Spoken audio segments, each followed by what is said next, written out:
Vimos aqui vimos a comparação entre o ferro carbono, o aço carbono, o aço inox, e eu quero dizer o seguinte: há um princípio básico de Deus, tá certo? Para a gente entender que Jesus, ele é filho de Deus e filho do homem. E esse princípio básico é o seguinte: tudo deve ser confirmado diante de 2 ou mais testemunhas, para mostrar ser real e verdadeiro. Então, filho de Deus, tá certo? Vamos pegar aqui alguns pontos para a gente entender. Jesus era filho de Deus, pastor? Sim, mas como nós vimos aqui na declaração, mas ele precisava que reconhecessem isso. E as coisas aconteceram. Vou marcar aqui, vamos rapidinho. Eu quero pegar com vocês. Vamos lá. Evangelho de Lucas, amém? Abre aí comigo. Evangelho de Lucas, capítulo 22, quase no finalzinho do Evangelho de Lucas. Lucas, capítulo 22. Vamos pegar a partir do verso 70. Disseram todos: logo, és tu o Filho de Deus? Respondeu-lhe Jesus: vós dizeis que eu sou. Olha aqui.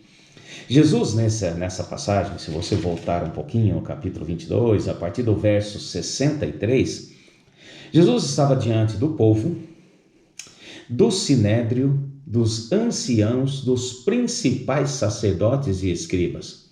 E remeteram a ele uma pergunta: bom, tudo isso que está falando aqui, tudo isso que o Senhor está dizendo, né? Se eu disser assim vai acontecer, vocês precisam crer nisso, tá? Fizeram a pergunta: mas você é filho de Deus? Logo, se você está dizendo tudo isso que faz, então você é filho de Deus? E Jesus afirmou: vós dizeis que eu sou. Pronto, um ponto.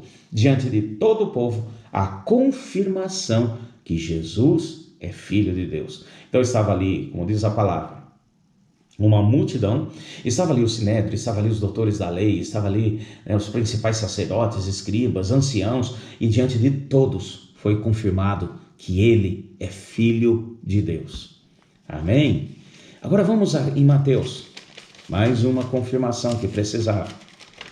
Mateus, capítulo 16, vamos folhear um pouquinho. Mateus, capítulo 16, versos 16 em diante. Vamos ver aqui do 16 até o 17. Respondeu-lhe Jesus: bem-aventurado és tu, Simão Barjonas, pois não foi a carne e o sangue quem revelou, mas meu Pai que está no céu. E também te digo que tu és Pedro, e sobre esta pedra edificarei a minha igreja, e as portas do inferno não prevalecerão contra ela. O que foi? Por que ele falou que Pedro é bem-aventurado? Então, porque ele fez aqui uma pergunta: o que dizem os homens que eu sou? E agora ele está com os apóstolos, ele está ali, em um local, lá em Cesareia de Filipe, e ele faz essa pergunta: o que os homens dizem a meu respeito? O que eles dizem que eu sou? E eles começam a responder, os apóstolos que estavam com ele.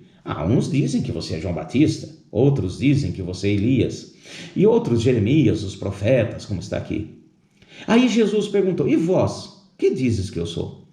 E Simão Pedro responde: tu és o Cristo, o Filho do Deus vivo. Oh, glória! Então aqui, uma segunda confirmação. A primeira, diante de todo o povo. A segunda confirmação, diante dos apóstolos. Porque estava ali o início, estava preparando para nascer a igreja. Os apóstolos seriam o alicerce dessa grande construção chamada Igreja de Cristo. Então, eles precisavam ter a certeza e a confirmação que Cristo é Filho de Deus. Então, a segunda confirmação. Teve mais uma ainda. Vamos para frente. O Evangelho de Marcos agora. Aqui onde você está, vamos no Evangelho de Marcos. Eu quero pegar uma outra passagem com vocês, capítulo 5 do Evangelho de Marcos. É interessante também essa passagem, versículos 6 e 7. Quando ele viu a Jesus de longe, correu e o adorou, clamando em alta voz: que tenho eu contigo, Jesus, filho do Deus Altíssimo? Conjuro-te por Deus que não me atormente. Versículo 8. Pois Jesus lhe dissera: sai desse homem, espírito imundo. Então, aqui mais uma confirmação de que ele é filho de Deus.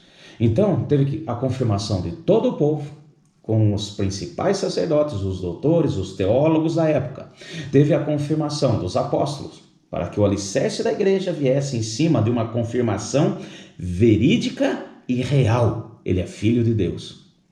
E também, agora, diante do reino das trevas. Essa passagem aqui, acho que todos conhecem, Jesus pega os seus discípulos e atravessa o Mar da Galileia e vai para uma região dos Gadarenos, ali uma região da província dos Gerasenos.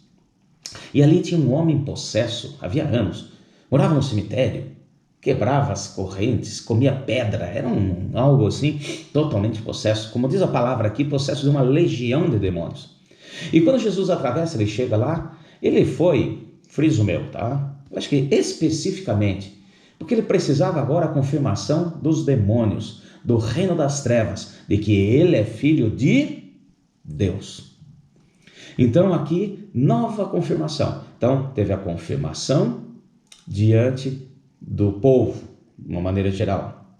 Teve a confirmação diante dos apóstolos, para que o fundamento da igreja venha continuar nesse princípio da verdade. E agora a própria confirmação dos demônios, do reino das trevas. E parou por aí? Não parou só por aí. Vamos lá, vamos comigo. Agora, mais uma confirmação que era necessária. Evangelho de Mateus, capítulo 3. Mateus 3, versículo 16. Assim que Jesus foi batizado, saiu logo da água. Nesse instante abriram-se-lhe os céus e viu o Espírito de Deus descendo como uma pomba e pousando sobre ele. E uma voz do céu disse: este é o meu filho amado, em quem me comprazo. Mais uma confirmação diante também daqueles que eram discípulos, aqueles que estavam ali com João, que este aqui é realmente filho de Deus. E tem mais uma aqui, que o próprio Pai confirmou. Mateus mesmo, um pouquinho mais para frente. Mateus capítulo 17 de Mateus. Mateus capítulo 17, acharam aí? Vamos pegar aqui, versículo 5. Estando ele ainda a falar, uma nuvem luminosa os cobriu, e a nuvem saiu uma voz que dizia: esse é meu filho amado, a quem me comprazo, a ele ouvi. Então, também aqui mais uma confirmação. No batismo, diante de todos aqueles que seguiam Jesus.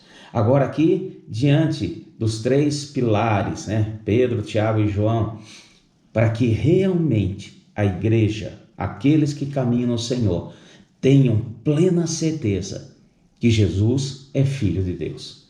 Então João vem apresentando aqui. E essas são algumas passagens, que nós temos, que nós vemos a respeito da divindade de Jesus, que ele é Filho de Deus. Tá certo? Olha só, voltemos agora ao Evangelho de João, capítulo 1, tá?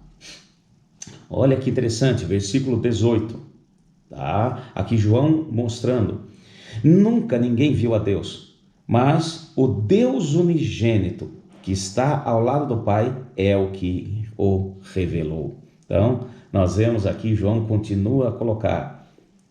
Agora, olha só que interessante, no verso 34, eu vi e testifico que este é Filho de Deus. João viu, ele estava lá no Monte da Transfiguração, quando veio uma voz, uma densa nuvem, uma voz, e falou: esse é meu filho amado, em quem me comprazo. Tá certo? Um pouquinho mais à frente, então tudo isso no capítulo 1, Ele escolhe os discípulos, aqui começa a escolher. E olha só, versículo 49. Então Natanael declarou: Rabi, tu és o Filho de Deus, tu és o Rei de Israel. Natanael, que é um dos apóstolos, quando Jesus o chama, Filipe fala com ele a respeito da pessoa de Jesus. E quando ele chega, ele fala que esse é um verdadeiro israelita, quem não há nenhum defeito. Falei, mas como é que você me conhece? Acabei de chegar. E ele diz, antes que Filipe o chamasse, te vi quando estava debaixo da figueira. Então, aqui mais um, diante de muitos trechos, muitas passagens, mas o principal que eu quero salientar aqui, que Jesus é Filho de Deus. Foi confirmado diante do povo, foi confirmado diante dos apóstolos, foi confirmado diante do reino das trevas e diante de todos aqueles que formaram e iniciaram o que se chama Igreja do Senhor, que somos nós hoje. Amém? Então, aguarde aí que veremos agora no próximo estudo mais um passo da pessoa de Jesus, entendendo que ele tem duas naturezas, humana e divina, simultaneamente. Fiquem todos na paz do Senhor. Até mais.